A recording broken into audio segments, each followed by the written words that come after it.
Hi friends, ఎలా ఉన్నారు? అందరూ బాగున్నారా? మరొక కొత్త స్టోరీతో మేము ముందుకు వచ్చేసాం. వైదాష్నిక పౌల్. ఈరోజు మనం స్టెప్ బై స్టోరీ గురించి మాట్లాడుకుందాం రండి. రష్యా అనే దేశంలో ఒక రాజు ఉన్నాడు. ఆ రాజు పేరు ఏంటంటే ఫెండ్రిక్.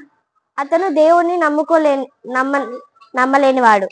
అతనికి సైన్యాధిపతి అయినటువంటి ఒక వ్యక్తి దేవుణ్ణి నమ్మినవాడు. అతని పేరేంటంటే వాంజీ ల్యాండ్.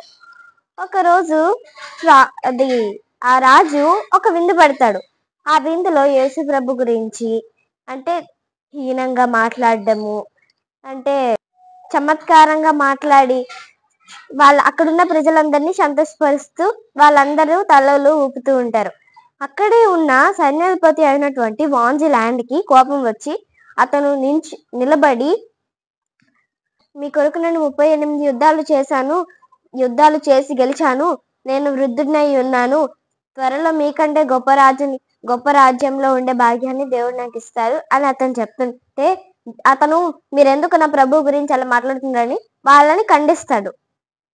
ఖండించడంతో అప్పుడు రాజు అంటాడు, వణుకుచున్న స్వరముతోని రాజు, జనరల్ వాంజీ ల్యాండ్, నన్ను క్షమించు అని రాజు చెప్పి గట్టిగా అలా చెప్పడంతో అక్కడ ఆ వివాదం ముగుస్తుంది. దేవునికి భయపడేవారు మరి దేనికి భయపడనక్కర్లేదు. బైబిల్ గ్రంథంలో ఒక వాక్యం ఉంది, దాన్ని చదువుకుందామా? 27వ కీర్తన 1వ అధ్యాయం చదువుకుందాం. యెహోవా నాకు వెలుగును రక్షణై ఉన్నాడు. నేను ఎవరికి భయపడను. యెహోవా నా ప్రాణదుర్గము. నేను ఎవ్వరికి వెరుతును. Praise the lord. God bless you.